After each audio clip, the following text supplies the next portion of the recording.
आज मसाला किचन में बन रही है राजस्थान की स्पेशल मावा कचौरी। राजस्थान की फेमस आपने कई सारी डिशेस खाई होंगी, उसी में एक है मावा कचौरी। मावा कचौरी बहुत ही टेस्टी बनती है और ख़ास तरीके के मसालों के साथ बनती है, इसलिए आपको इस वीडियो को आखिर तक देखना होगा। इसे हमने कैसे बनाए हैं, कौन से सारे ट्रिक्स हमने फॉलो किए हैं, उसे बनाते कैसे हैं, पहले ये देख लेते हैं। आप सबको आसान खाना सिखाना मेरा मिशन है। मुझे सपोर्ट करने के लिए चैनल को सब्सक्राइब कीजिए, वो भी फ्री में। सबसे पहले ले रही हूँ मैं यहाँ पर मावा। 350 से 400 ग्राम के आसपास ये मावा है। तो सबसे पहले हम मावे को भूनेंगे बहुत ही परफेक्ट तरीके से। मावे पर डिपेंड करता है, कभी कभी मावा बहुत ड्राई होता है तो हमें 1 चम्मच घी डालना होता है, कभी कभी बहुत ही घी वाला होता है तो नहीं डालना पड़ता है। वैसे मैं नॉन स्टिक पैन में बना रही हूँ, नहीं डालती तो चलता, पर 1 चम्मच मैंने घी डाल ही दिया है। अब इसे हमें भूनना है। इसे बीच बीच में चलाते चलाते मीडियम फ्लेम पर हमें इस तरीके से भूनना है कि अच्छा ब्राउन सा हो जाए। अब इस मावे में डालने वाले जो मसाले हैं बहुत ही अमेजिंग है, उसका क्या कहना। थोड़ी सी लिए मैंने काली मिर्च, करीब करीब 10-12, 1 टुकड़ा दालचीनी का, आधा चम्मच सौंठ का पाउडर, अदरक का पाउडर, 1 बड़ी इलायची, 4-5 छोटी इलायची और 5-6 लौंग, थोड़ा सा जायफल। जैसे ये सब्जी बन रही हो इसी तरीके से हमने इतने सारे गरम मसाले लिए हैं, पर यही तो खास बात है। अब सबसे पहले हम बड़ी इलायची और छोटी इलायची के छिलके हटा देंगे। इन छिलकों को हमें फेंकना नहीं है, चाय की पत्ती में या चीनी में डाल दीजिए तो चाय में और ज़्यादा खुशबू आने लगेगी। ये सारे सीड्स हमें लगेंगे। अब कोई भी खलबत्ता ले लीजिए जिसमें हमें सारे मसालों को कूटना है। आखिर में ये सीड्स भी लीजिए जो इलायचियों के हैं। इन सभी को हमें दरदरा करके रखना है और सौंठ पाउडर के साथ में रख देना है। और ये जो जायफल है ना, इसे हमें कूटना नहीं था, इसे हमें थोड़ा सा ग्रेट करना है। ये देखिए, बस अब ये सारे मसाले हमारे फिलिंग के अंदर जाएंगे। इसी मावे से आप और भी रेसिपी कई बना सकते हैं, जैसे गुजिया वगैरह। अभी दिवाली आ ही रही है। अब देखिए, मावे को मैं दूसरे गैस पर रखती हूँ, धीरे धीरे नज़र रखूँगी, उसे भी भूनती रहूँगी। और यहाँ पर मैं रख रही हूँ इसके लिए चाशनी, क्योंकि ये मावे वाली कचौरी जो होती हैं अंदर इतनी मीठी नहीं होती हैं, लेकिन ऊपर से इसके अंदर सिरप डाला जाता है, मतलब चाशनी डाली जाती है। चाशनी डालने के लिए मैंने 1 कप ले लिया चीनी, 1 कप डाल दीजिए पानी। अब 1 कप चीनी 1 कप पानी का रेशो हमने ले लिया है। इसे घुलने के बाद अच्छे से हमें बॉयल करना होगा। इसमें मैं थोड़ा सा केसर वाला पानी डाल रही हूँ, जिससे एक अच्छा सा कलर भी आ जाए और फ्लेवरफुल बन जाए। इसे घुलने के बाद अच्छे से हमें बॉयल करना होगा कि जैसे चिपचिपी चाशनी होती है गुलाब जामुन की, हमें वैसी ही चाहिए। ये देखिए, मावे की शक्ल थोड़ी लाइट ब्राउन हो गई है। अभी भी हमें इसे थोड़ा और भूनना होगा। अब यहाँ पर मैं डाल देती हूँ सारे मसाले जो हमने कूट के रखे थे। अभी हमें चीनी वगैरह बिल्कुल नहीं डालना है, अभी सिर्फ भुनाई करनी है इसकी। तभी तो इतनी काफ़ी दिन इन कचौरी को हम यूज़ कर सकते हैं, क्योंकि इसकी मावे की जो भुनाई है वो बहुत ही परफेक्ट होनी चाहिए। जब आपको लगे कि मावा अब नीचे से लगने लगा है, मतलब नीचे से 1-1 सेकेंड में आप देख रहे हो नीचे ब्राउन होता जा रहा है, तो बस उस टाइम, ये सही टाइम है, आपको गैस बंद करना है। गैस बंद करने के बाद भी उस गरम कढ़ाई में आपको मावे को थोड़ा चलाते रहना है। इसके मावे में जो हमने ये मसाले डाले हैं ना, होल गरम मसाले, उन्हीं का ही मज़ा है। एक बार ज़रूर इसको ट्राई कीजिए और इन मसालों के साथ ही बनाइए। अब मैंने एक प्लेट में, एक थाली में ये पूरे मावे को निकाल दिया और इसे फैला दिया है। बिल्कुल डार्क ब्राउन लग रहा है। अब इस मावे को हम ठंडा होने देते हैं। इसमें चीनी अभी बिल्कुल नहीं डालेंगे। तब तक हम मावे के लिए मैदे का आटा गूंद लेते हैं। यहाँ मैंने 1.5 कटोरी मैदा ले लिया है। 1.5 कटोरी मैदे में आप 6 चम्मच घी डाल दीजिए। ऑयल डाल देंगे तब भी चलेगा, वैसे घी डालेंगे तो और ज़्यादा अच्छा होगा।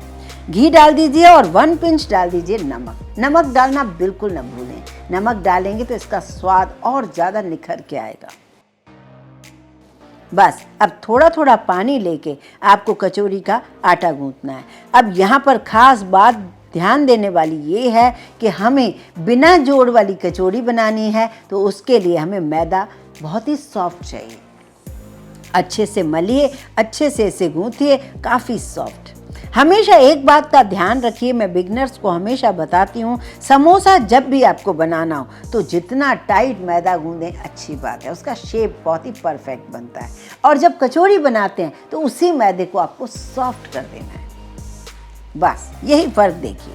अब हमें ढक के इसे रखना है, थोड़ी देर रेस्ट देनी है। तब तक हम फिलिंग के पास आते हैं, वो ठंडी हो गई है। ये देखिए बिल्कुल क्रम्बल सा हो गया है मावे का, जैसे ग्रम्स होते हैं, ब्रेड ग्रम्स होते हैं ना, उस टाइप से हो गया है। तो इस टाइप से होना बहुत ज़रूरी है। अब ये बिल्कुल ड्राई हो गया है। अब इसमें डाल दीजिए 2 टेबलस्पून भर के पिसी चीनी। अगर आप चाशनी का यूज़ बिल्कुल नहीं करना पसंद करते हो, सिर्फ आपको ड्राई कचौरी चाहिए, तो अब आप 4 टेबलस्पून चीनी डाल दीजिए, पर मैंने इसमें 2 टेबलस्पून डाली है। बस अब ये मावा तैयार है। अब चलते हैं इस कचौरी को बनाने के लिए। इस सॉफ्ट से मैदे को मैंने निकाल लिया है, इसकी हम लोइयां बनाएंगे।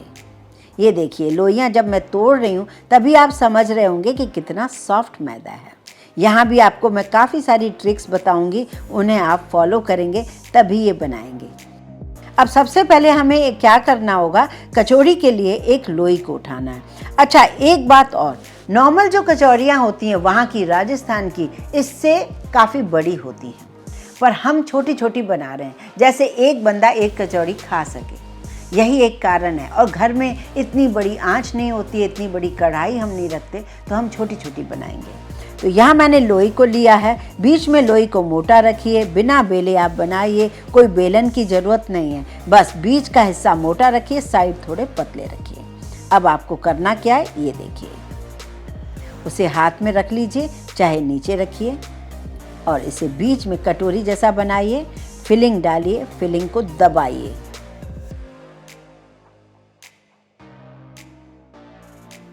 फिर से 1 चम्मच और डाल दीजिए और दबा दीजिए। अब उसमें अच्छे से आपने भर दिया फिलिंग। अब सारे साइडों को आप जोड़ते जाइए। जोड़ने के बाद जो एक्स्ट्रा मैदा लग रहा है उसे हटा दीजिए, उसे अलग रखिए।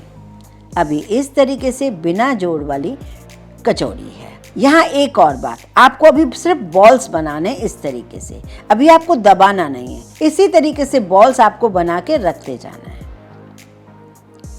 बस इसी तरीके से, सॉफ्ट है ना मैदा, तो हाथों से आराम से हम इसे बेल पा रहे हैं। बीच मोटा, साइड थोड़े पतले, और फिर इसमें फिलिंग भरिए 2-3 चम्मच, लेकिन दबा दबा के।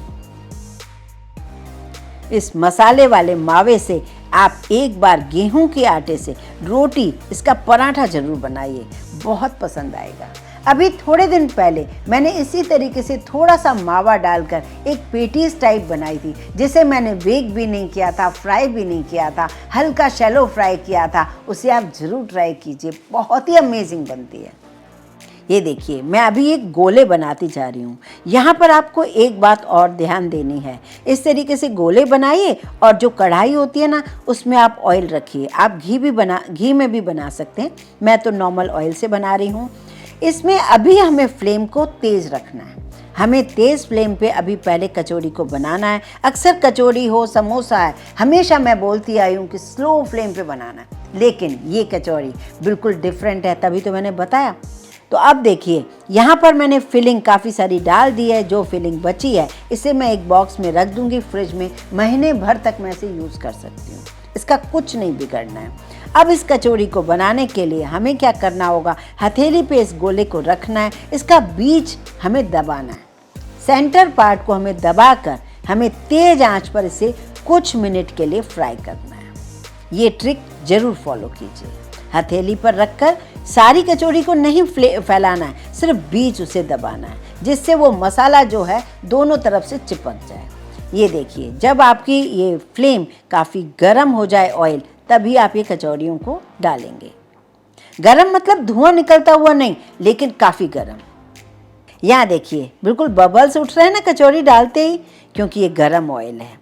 अब इसे चलाइए। एक बात का और ध्यान रखिए, जहाँ हमने जोड़ा था उसको, वो पार्ट कचौड़ी का नीचे होना चाहिए।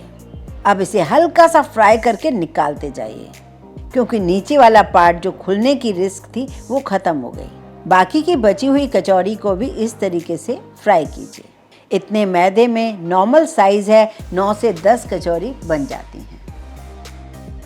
एक एक कचौरी काफ़ी महंगी होती है, करीब करीब 100 रुपये की तो कचौरी होती है। अभी हाल ही में हमने जयपुर में खाई थी इसे, और बहुत ही अमेजिंग, कम खर्चे में, कम मेहनत में आप घर में बहुत ही बढ़िया बना पाओगे। बस वो कचौरी की साइज़ थोड़ी वहाँ पर बड़ी होती है।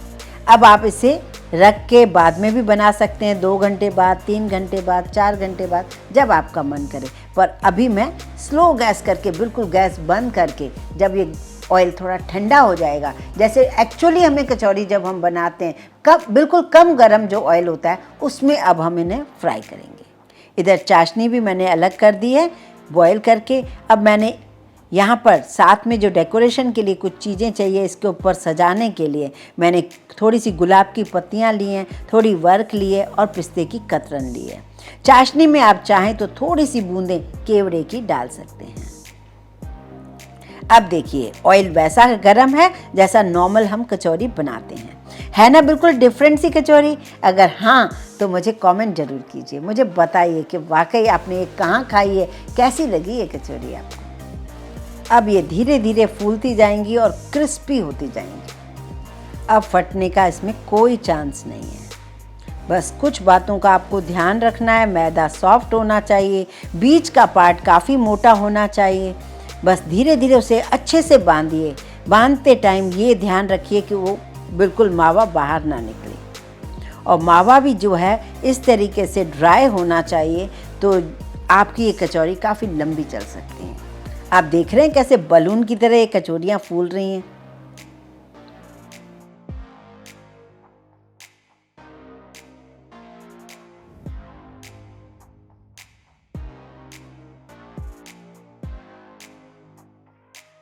अभी ये गोल्डन कलर की लग रही है, लेकिन अभी भी ये पूरी सिकी नहीं है। हमें इन्हें अच्छे से सेकना है जब तक कि अच्छा गोल्डन कलर ना हो जाए, क्योंकि हमें चाशनी डालनी है। उसके बाद भी ये कभी भी इसकी फुलावट कम नहीं होती है, वैसी की वैसी फूली रहती है चाहे आप चाशनी डालेंगे। जब आपको अच्छी से सिकी हुई लगे, बिल्कुल कड़क एक ही कलर की, तब आप उन्हें निकालिए। ये देखिए कोई फटने का चांस नहीं है। इसी तरीके से बनाइए। जरा सा भी फटेगा तो मावा काला हो जाएगा, ये जो ऑयल या जो घी है वो भी काला हो जाएगा। इस खास बात का आपको ज़रूर ध्यान रखना है। अब इसे थोड़ा ठंडा कीजिए, और जब जैसे थोड़ी सी ठंडी हो जाए तो बीच में आप किसी से भी इसे होल कर दीजिए। इस मावा कचौरी को बिना चाशनी के फिलहाल रख दीजिए। जब आपको खानी है गरम चाशनी करके इसके अंदर डाल सकते हैं तो और ही अच्छी लगेगी। अब ये चाशनी की बारी है। अब कचौरी में इस तरीके से चाशनी डालिए, ऊपर से भी थोड़ी थोड़ी छिटका दीजिए, पर अंदर भी भरिए। आपका मन करे तो जो बचा हुआ मावा है अब अंदर भी डाल सकते हैं थोड़ा थोड़ा, पर मैंने अभी नहीं डाला। कुछ गुलाब की पत्तियां और पिस्ते की कतरन से इसे सजाइए, बहुत ही अमेजिंग लगेगी। जिस तरीके से वहाँ मिलती है वर्क लगी हुई है कचौरी, आप भी लगाइए और इन्जॉय कीजिए। बस पहुँच जाइए राजस्थान, इसका इन्जॉय कीजिए। नहीं भाई, राजस्थान जाने की ज़रूरत नहीं, इसे आप खुद बना सकते हो। कई टाइप के आपने मिठाइयाँ खाई होंगी, मावे की बहुत सारी चीज़ें खाई होंगी। क्या आपने ये कभी घर में बनाकर ट्राई की है? अब आप ज़रूर बना पाएंगे। तो वीडियो पसंद आए तो लाइक ज़रूर कीजिए, ज़्यादा से ज़्यादा शेयर कीजिए। इस चैनल को सब्सक्राइब करने में कोई कंजूसी ना कीजिए।